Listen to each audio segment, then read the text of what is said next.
Hi friends, I'm Phil, the Barista Coffee Dude with baristacoffeelife.com, and I wanted to talk to you today about why I love coffee. And I'm actually going to go into 9 reasons why I love coffee. The reason I chose 9, I've actually been in the coffee industry, the specialty coffee industry, for going on 9 years.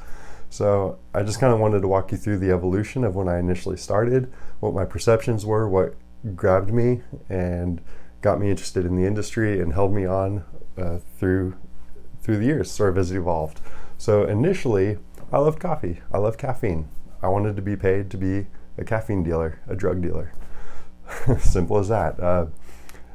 Caffeine was a great stimulant. It got my days going, and I wanted to help other people sort of make it through their day. Shortly after that pulled me into the industry, I started to learn it was a lot of fun. Now, I got into the industry around 2008, right around that time frame. And at the time, there was a lot of innovation going on. There were a lot of really fun and exciting things happening. Third wave was in its full force, if you will. V60s were coming on the scenes. You had people like Scott Rao writing books. You had people like Tim Wendelboe and Counterculture, Intelligentsia, Blue Bottle. They were just making a lot of headway in the industry, and it was a really exciting time.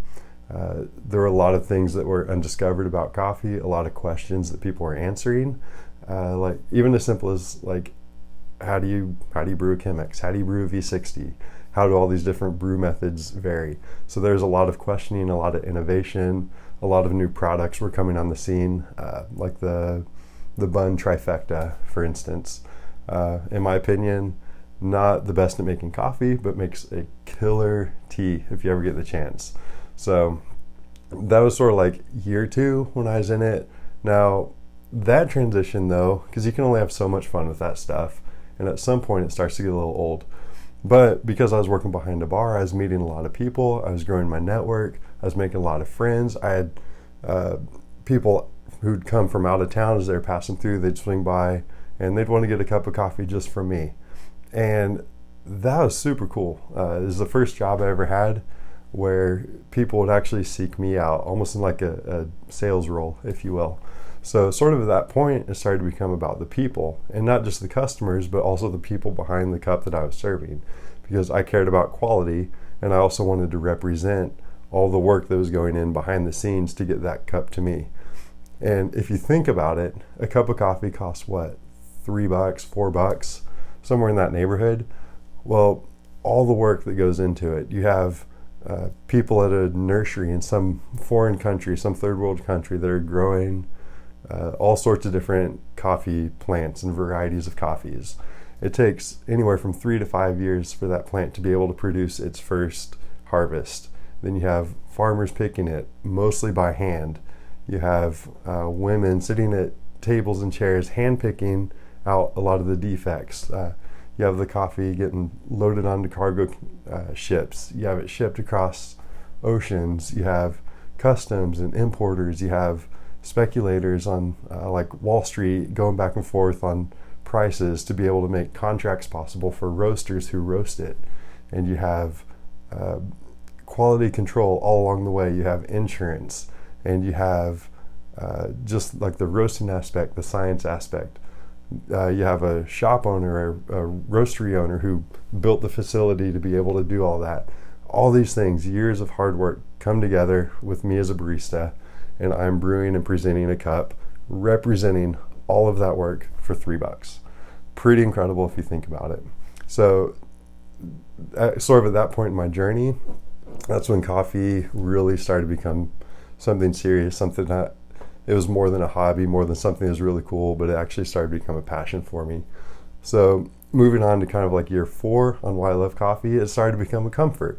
I had this network. I had people coming to see me. I had a lot of memories, a lot of barista friends, a lot of relationships that were just sort of wrapped up in a cup of coffee. Really random. I've been a witness at people's weddings who eloped at a coffee shop.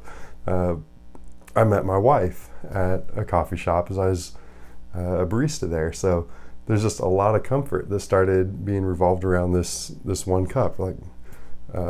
when I drink it, memories would come back to mind. Or even like growing up, my dad would take me for coffee and donuts. So almost like in the movie Ratatouille, if you remember the scene at the end where the food critic, he takes a bite and then he goes back in time and then sees his childhood with his mom feeding him the ratatouille. Almost like that with coffee for me. So that sort of solidified me in the industry, where it's like, this is something I want to do the rest of my life. Even if I can't be like a barista or a roaster specifically, coffee is always going to be a part of my life. So moving on from comfort, the next thing that I love about coffee started to be is never the same. At this point, I'd been in the industry for about 5 years, and I was able to taste some like Ethiopia Sidamos, like year after year, harvest after harvest. I'd remembered the taste of like what a Peruvian coffee tasted like 3 years ago, and then I was able to taste it again today and realize the changes that had taken place, whether it's because of the weather, the processing, or even just a different side of the hill. Costa Rica is a great example of that. And so it is never the same. You're always just like chasing this like this flavor that it's never going to be there again. Every single cup literally can be different from the next, definitely year to year. So that sort of got me into some of the agronomy of why I love coffee. And then eventually, kind of like around year 6-ish, I started really getting into the science.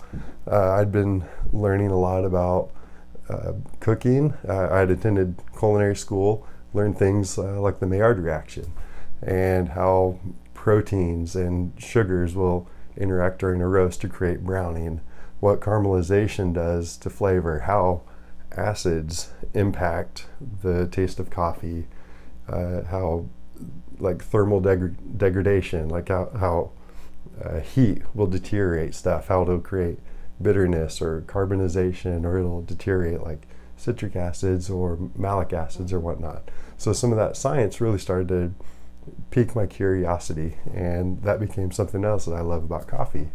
And sort of on that note, I realized coffee is never going to be mastered. There's always going to be some flavor, some nuance that I'm always chasing after. There's always going to be some aspect of quality in the cup that I'm never going to be able to achieve.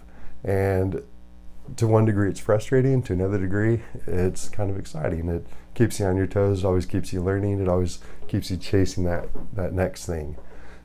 So really in the last couple years, coffee has sort of evolved for me. It's gone back to almost the relationship side like it was at the beginning.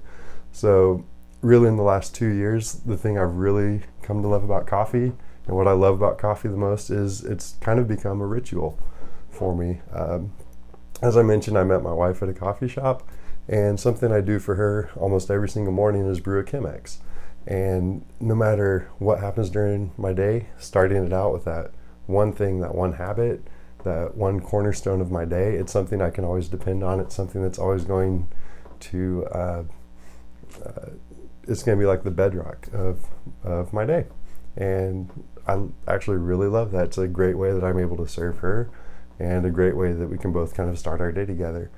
And then kind of lastly, and most recently, it's a little odd, but the thing I love about coffee is I kind of feel more American. And it's a little shallow, I know. But I had to do a report in school on like history. So I chose sort of the history of coffee, and I wrote a more or less a barista handbook. And in that, I sort of touched on some of the history of coffee pertaining to America and the colonists and so forth in the mid 1700s. And just to kind of touch on what I learned, in May of 1773, you had the colonies still. America wasn't officially a federal nation, if you will, or a union. So the colonies were still part of the British Empire. So in 1773, the British Parliament passed the Tea Act. And essentially what that did is it took tea, which at the time was the beverage of choice for the colonies or colonists, and it took tea and the Tea Act put a monopoly on that particular product. Well, the people in America weren't very happy about that because they were businessmen. They came to America for commerce, and the fact that the British Parliament, some thousands of miles away, did this thing, it really made some people mad. So 7 months later, when the ships arrived in the Boston Harbor, I think it was in December 1773, the Sons of Liberty, who were a group of colonists, they detained some of the British soldiers. They snuck aboard these trade ships, and they dumped some 92,000 pounds of tea into the Boston Harbor. So the British response to that is they closed the harbor. I think is for like 9 months, maybe 3 years, I forget exactly. But they closed the harbor, and then they demanded and extracted payment from the Boston locals. Well, essentially, as a trade war is going back and forth, not unlike what's going on now between President Trump and China and the European Union and NAFTA and all that stuff. Those same sort of dynamics were happening in the mid-1700s with the colonists and the British Empire.